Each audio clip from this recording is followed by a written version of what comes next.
স্থানীয় সংবাদ দেখছেন।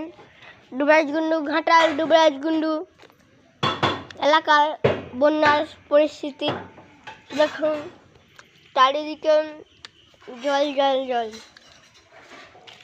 এই দেখুন, জল বাড়িতেই চলেছে, জল বাড়িতেই চলেছে। দেখুন জল, এটা জল না স্রোত বোঝাই যাচ্ছে না। আষাঢ় মাসটাই পুরোটাই বন্যা হয়ে চলছে। ডিবিসির জল আবার ছেড়েছে।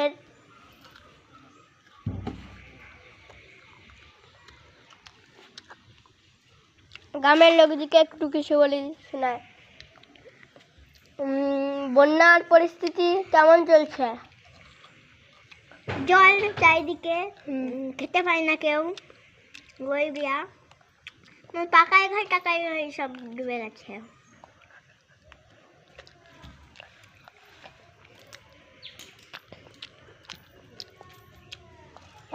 বন্যার জন্য কত কি হারিয়েছেন?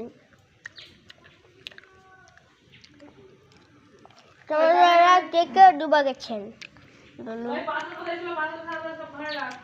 ওই পাড়ায় একটা লোক, সেই পাড়ায় একটা মিয়া, অনেক